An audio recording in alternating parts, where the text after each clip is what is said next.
In the heart of the peaceful village of Dari, where colourful fabrics danced on clotheslines and drums echoed in the evening breeze, lived a girl named Adisa. She wasn't just known, she was loved. Everyone in Dari knew her name, not because she was rich or from a powerful family, but because her heart was pure. From sunrise to sunset, Adisa could be found helping the elders carry water, comforting crying children, or singing songs with the orphans under the big mango tree. Her smile lit up the dusty paths of the village like sunshine after rain. During every festival, she cooked extra food, made sure no one ate alone, and always saved a plate for the beggar by the temple rock. Even the chief's wife, a woman hard to impress, often said, "If every girl had Adisa's heart, the world would need no kings."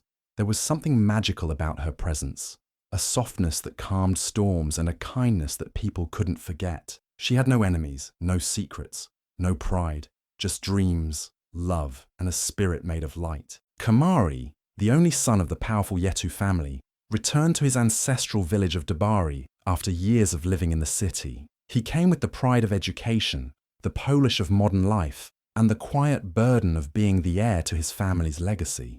People in the village whispered about him, tall, calm, serious, and already promised to someone in the city, or so they thought. But fate, as always, had a different plan.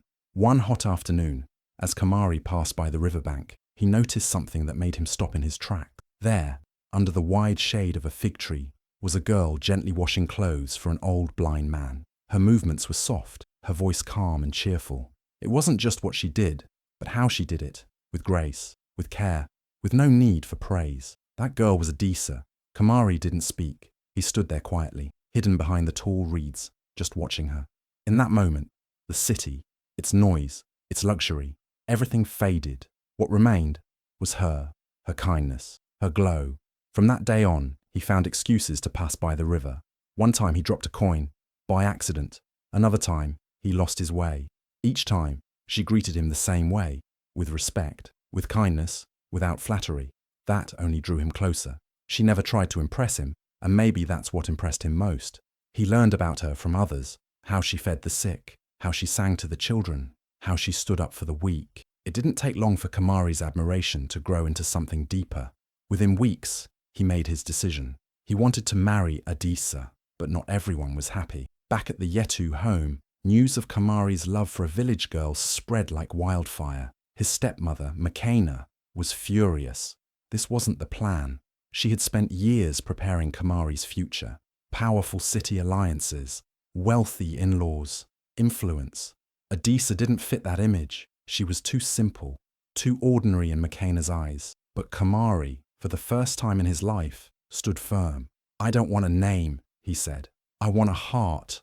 Despite Makena's coldness, despite the murmurs of doubt from elite relatives, the wedding happened. It wasn't grand, but it was beautiful. The villagers danced barefoot in the dust, and children ran around with flowers in their hair. Adisa wore a simple white cloth wrapped in gold thread, her eyes full of tears, her hands trembling as she became a part of the mighty Yetu family. Adisa entered the Yetu home with no demands, only love. She greeted every servant, every elder, with the same warmth. She tried to win Makena's heart with small gestures, a warm shawl in the morning, her favourite tea at night. She didn't argue, didn't complain, even when Makena's smile faded the moment Kamari looked away. Adisa believed love could melt even the coldest heart. In the early days, things felt almost magical. Kamari adored her. The village praised her. The household slowly began to open to her light. She cooked with the kitchen maids, laughed with the guards, and started planting herbs in the dusty backyard. There was hope in every corner. She truly believed this was her fairy tale beginning. That kindness would always be enough. But deep inside the Yetu house, beyond the carved doors and clay walls, a storm had started to brew, quiet, bitter, and deadly. And Adisa, in all her innocence, had no idea what was coming. Makena was not an easy woman to read. She carried herself with the elegance of royalty and spoke with a voice that sounded sweet but sharp underneath. As the second wife of the Yetu family's patriarch, she had built her influence over the years with careful planning and quiet power.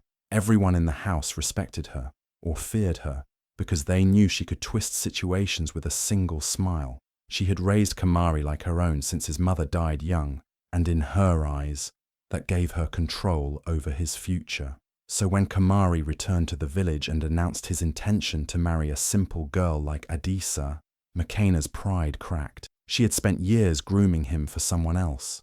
Bahati, the daughter of a rich merchant. Bahati was polished, educated in the city, dressed in silk, and came with a dowry large enough to buy an entire farm. She was everything Makena thought Kamari deserved. But Adisa, she was kind, yes.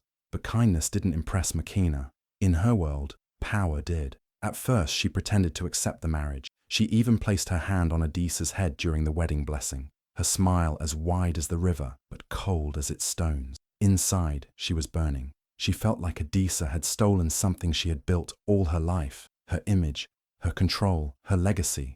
So she began her game, a slow, quiet war of whispers. It started with small comments. Adisa is sweet, but does she know how to host noble guests?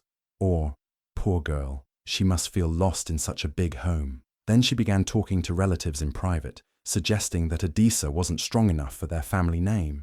She dropped hints that maybe Kamari was under some village charm. "Those river girls use herbs, you know," she'd say, raising eyebrows, lowering voices.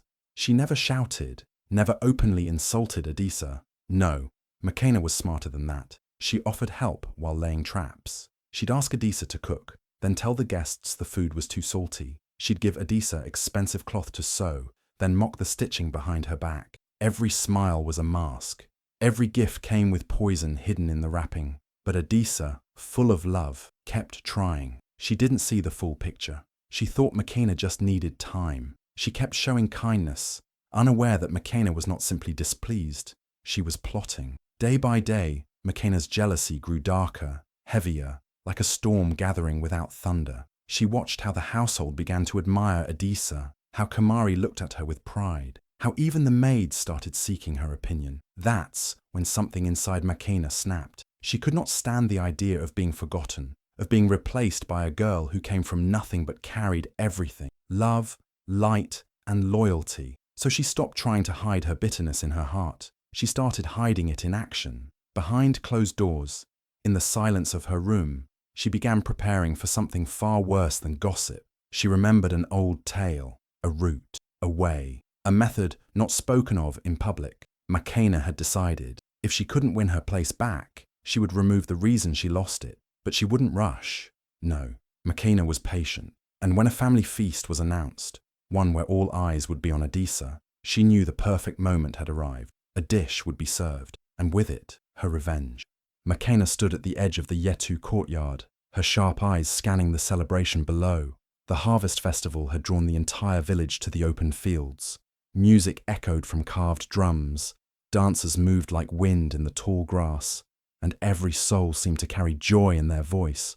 But none shined brighter than Adisa. She wasn't dressed in jewels or silk, yet people flocked to her as if she were royalty. She laughed with elders, sang with children, and even the village chief bowed his head slightly when she approached. A group of women nearby whispered, "Adisa is a blessing to the Yetu house." Someone else added, "She brings peace wherever she walks." Makena heard every word, and each one scraped against her pride like a dull blade. She clenched her hands beneath her robe, her breath tight. That was supposed to be her place, respected, admired, feared if needed. Instead, Adisa had taken everything, quietly and gently, and turned the whole village in her favor. Makena had tried to endure it, tried to ignore the way Kamari's eyes sparkled when he looked at his wife. But now, hearing the village adore her so openly, she felt the final crack in her patience. Her heart didn't burn with anger, it froze with resolve. Adisa had to go. She waited until night fell. Alone in her room, she opened a small locked box, untouched for years. Inside were old scrolls, dried herbs, and a tiny leather pouch, one she had hidden long ago. She remembered its name, Mfunzo root, a poison whispered about in secret circles. It didn't kill instantly. No, it was slower, crueler. It weakened the body in layers, like a fading candle, leaving no trail for blame. Her grandmother once called it the silent curse. Makena wasn't one to dirty her hands easily, but this would be clean. No blood, No screams, just silence. She crushed the dried root into a fine powder and sealed it in cloth. Her plan needed the perfect moment, and it came sooner than she hoped. A few days later, the Yetu household planned a private feast to honor the end of harvest and thank Adisa for her efforts. Kamari wanted everyone to see how proud he was of his wife. Friends, family, village elders, all invited. Adisa would cook her special groundnut stew, the dish everyone adored. McKenna smiled sweetly and offered to help. "Let me fetch the clay bowls," she said. "You rest and enjoy." But McKenna wasn't going to fetch anything. She waited for Adisa to leave the kitchen, as she always did, to pick herbs from her garden. The moment the door creaked shut, McKenna moved fast. Her fingers didn't tremble. She opened the small pouch and let the fine powder slip into the bubbling pot, just enough. Not to kill in hours, but to drain in days. She stirred once, cleaned her hands, and stepped away. The guests were arriving. The table was being set. Adisa returned, unaware. McKenna smiled again, the cold, silent smile of someone who believed fate had been rewritten. And in her heart she whispered, "Now let them praise you." Adisa stood in the kitchen early that morning, her heart filled with excitement and gratitude. When Kamari announced the harvest celebration, she immediately volunteered to cook her famous groundnut stew. It wasn't just a dish. It was a symbol of warmth, tradition, and love. Everyone in Dari adored it, and she wanted the day to feel special for each guest. With her sleeves rolled up and her spirit high, she began preparing the ingredients. She crushed fresh peanuts, chopped vegetables, and stirred the pot slowly, letting the rich aroma fill the room. Every movement she made was gentle, filled with care, and her soft humming added a touch of peace to the air. As the stew bubbled, maids and relatives passed through, complimenting her. "Only you can make it taste like this, Adisa," one said. She smiled shyly, brushing her hands on her apron. "It's the love that makes it right," she replied. Just then, McKenna entered the kitchen, her eyes narrowing slightly as she watched Adisa work. Her voice, as sweet as honey, cut through the room. "Go pick your garden herbs, dear. The flavor will be perfect with those. I'll keep an eye on the pot." Adisa hesitated for a second, but nodded, trusting McKenna as always. She wiped her hands and stepped out into the sunlight, heading toward her small herb patch outside. As soon as the door closed behind her, McKenna's smile faded. She reached inside her robe and pulled out a small pouch, mafunzo root, the deadly powder she had hidden for this very moment. She moved quickly and silently, opening the pot and letting the powder fall in like ash. It disappeared instantly, leaving no trace. She stirred it twice, calmly, then replaced the lid and stood back. Her heart didn't race. Her face didn't change. She had waited too long for this. Moments later, Adisa returned, holding a handful of mint and basil. "Thank you, Mama," she said warmly. "It's almost ready now." She sprinkled the herbs on top and gave the stew one final stir, unaware that danger now lived in every bite. The guests were already gathering, laughter and music filling the air. One by one, Adisa filled the bowls and handed them to the helpers, who carried them to the long feast table, decorated with woven cloth and flower garlands. Kamari called everyone to sit. He stood proudly and raised his glass, thanking Adisa for her love, her kindness, and her light in their home. She blushed and sat beside him, holding his hand as the guests lifted their spoons. As custom demanded, Adisa took the first bite of her own stew. She smiled at the familiar flavor, completely unaware of what had been hidden inside. Around her, others began eating too, including elders, cousins, and even McKenna herself. The poison had been served, the trap complete. But Adisa, so full of love and trust, had no idea that her act of kindness might become the very thing that broke her. Zuberi, the eldest matron of the Yetu family, sat quietly near the entrance of the courtyard. She was a woman of few words, but her silence held weight. For decades, her eyes had seen more than most dared to speak. People often overlooked her, thinking her age had dulled her senses, but nothing escaped her notice, not even the strange behavior of her co-wife, McKenna. As preparations for the feast unfolded, Zuberi's gaze lingered on McKenna more than once. She noticed how McKenna stood too close to the kitchen door, how her eyes darted every time Adisa turned away, and how quickly she offered to help, something she rarely did. Something in Zuberi's bones told her that this kindness was too smooth, too sudden, and Zuberi had learned long ago to trust the whispers of her bones. She remained still, watching, thinking. When the aroma of groundnut stew filled the air and bowls began to line the table, Zuberi quietly rose.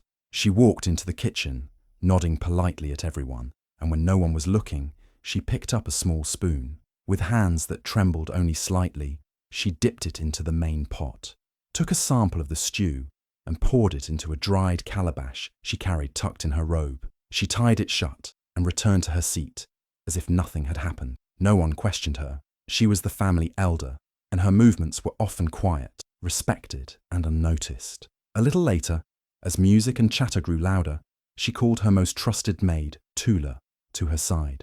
Zuberi spoke softly, her lips barely moving. "Take this to Mzi Tandu," she said, pressing the calabash into Tula's hands. "Run fast! Do not stop! Say it's urgent!" Tula nodded and slipped away through the back path, clutching the calabash close to her chest. She didn't ask questions. She knew Mzi Tandu, the village herbalist, was not only a healer of sickness, but a knower of secrets. His knowledge of roots and poisons ran deep, passed down through generations. If anyone could uncover the truth hidden in a spoonful of stew, it was him. As the feast carried on, laughter echoing and bowls emptying, Zuberi sat quietly, her face unreadable. She didn't eat. She only watched. Her eyes moved from Adisa to Makina, then to Kamari, who beamed with pride beside his wife. She said nothing, not yet, but deep inside, she was waiting for the truth, for the test results, and for the moment when the masks would fall. Zuberi knew evil often wore a smile, and today she had seen one too many. Guests were laughing, their mouths full of the delicious groundnut stew, music echoing from the drums, and children dancing in the open space. It was a perfect celebration. Kamari sat proudly beside Adisa, holding her hand now and then, whispering small things that made her blush. Everyone praised the meal, saying it was the best Adisa had ever made. The joy in the air was thick and full, the Yetu household glowing with life and togetherness. But then, a sudden change crept in like a shadow. Adisa, still smiling, dabbed her forehead with a cloth. Her skin had started to glisten with sweat, and her breath was coming quicker than before. She reached for a jug of water, but her hand trembled. Kamari looked at her, confused. "Are you okay?" he asked gently. Adisa nodded slightly, but her face was turning pale. A minute later, her body jerked forward. She clutched her stomach and stood up, stumbling as if the ground had shifted under her feet. A sharp gasp escaped her lips as she collapsed right in the center of the gathering. The laughter stopped instantly. A wooden bowl shattered on the floor. People rushed forward. Panic took over the celebration like a fast-spreading fire. Kamari dropped to his knees beside his wife, shaking her gently. "Adisa! Adisa! Speak to me!" he cried, his voice cracking. She didn't respond, her eyes half open, her body limp. Her lips moved slightly, trying to speak, but no words came out. Guests began shouting. Some screamed that it was witchcraft. Others said it must be an evil eye or a curse from jealous spirits. Elders whispered that the ancestors were angry. Chaos broke out. Some children started crying. A few women fainted from shock. In the middle of this storm, Makena dropped to her knees dramatically, wailing louder than anyone. She tore at her wrapper and screamed, "The spirits have attacked her! Someone has cursed this home!" Tears streamed down her face, but her eyes stayed too dry. Her voice rose above the others as she clung to Kamari, trying to appear like a grieving mother. "She's been poisoned by evil forces! We need a cleansing!" But Zuberi, from her seat, did not move. She watched Makena's performance with quiet, heavy eyes. She had seen this kind of acting before. It was too perfect, too loud, too fast. Meanwhile, Kamari picked up Adisa in his arms, shaking, unsure of what to do. "Bring water! Call a healer!" he shouted. Everyone moved at once, confusion and fear gripping the crowd. The music had stopped, the dancing forgotten. The feast had turned into a nightmare. No one realized yet that the real poison wasn't from spirits or shadows, but from someone sitting right among them, crying the loudest. She screams, tries to frame Zuberi, then blames jealousy. Her voice echoes through the gathering, sharp and wild, filled with desperation. "It was Zuberi! She's been jealous of me for years. She wants to turn my son against me. Makena points a shaking hand at the old matron, hoping to shift the weight of truth. But Zuberi doesn't even flinch. She sits still, calm as always, eyes steady, her silence more powerful than 1,000 words. Makena's screams grow louder. It was a setup. She marked the pot herself. She planned this.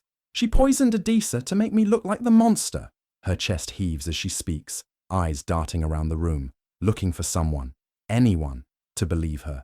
But the villagers stand in silence. No one steps forward. No one nods in agreement. The truth is already laid bare. Then, her screams break into sobs. Her body collapses to the floor, and her voice becomes a whisper. She was taking everything, she mutters, as if she's speaking to herself now. My son, the servants, the respect, even the air in this house. She walked around like she belonged more than I did. The elders listen, their faces stern but quiet. Kamari stands still, shock written across his face. His mother, the woman who raised him, had nearly taken the life of the woman he loved. He couldn't move. He couldn't speak. She was taking my place, Makena says through clenched teeth. I gave years to this family, and then she came, with her sweet smile and kind heart, and suddenly I was forgotten. Even my own son loved her more than he ever looked at me. It's her confession, bitter, twisted, real. Mwalimu Baraka, the head of the village council, steps forward. His voice is strong, layered with the weight of history and justice. Makena, wife of the Yetu house, your jealousy has rotted your heart. You tried to kill not just an innocent soul, but the unity of your family. You acted with poison when you should have spoken with wisdom. Makena lifts her head, her face streaked with tears. You will be banished to Mwima Ridge, he declares. Gasps ripple through the crowd. You will go with nothing but the pot you used, the same pot that held your hatred. Let it remind you of what you did. Mwima Ridge, the cursed land where winds speak of regret, where no crops grow, where no fires burn warm. Makena's punishment is not just exile, it is a mirror to her soul. At dawn, Makena is led through the village paths. No one jeers, no one cries. They simply watch as she walks, barefoot, holding the empty pot close to her chest. Her eyes are dull, her steps slow. The pot clinks softly with every movement, a cruel echo of the feast that almost ended in death. She disappears into the distance, swallowed by the dry winds of Mwima. Back at the Yetu home, Adisa opens her eyes slowly, her breath steady. Kamari holds her hand, tears finally falling. Zuberi, quiet as always, gently places her hand on Adisa's head and whispers a blessing. Justice, silent and steady, has done its work, and Karma, patient as ever, served the final dish. Adisa's breathing had been shallow for hours, her skin pale and her body weak, but with the help of the village herbalist, who arrived just in time with healing roots and potions, her body slowly began to fight. Kamari stayed by her side every moment, whispering words of hope and brushing her hair back gently.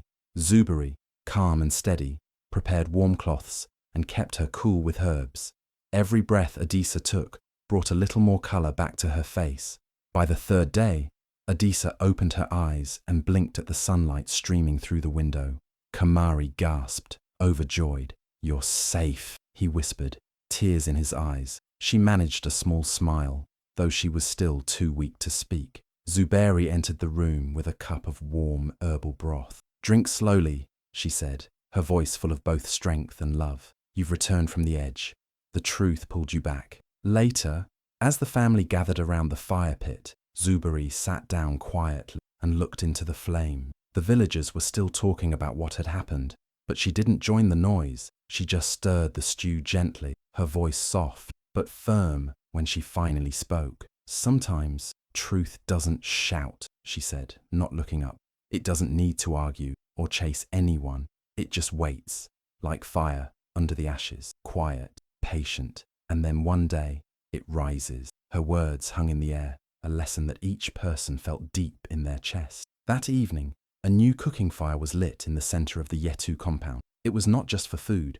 It was a symbol of healing, of fresh beginnings. Adisa, still weak but standing with support, sat beside Kamari near the flames. He held her hand with care, looking at her as though he'd almost lost the sky. Around them, The villagers gathered with smiles. No one spoke of poison or exile. They spoke only of truth, of how envy had been defeated by a heart that refused to hate.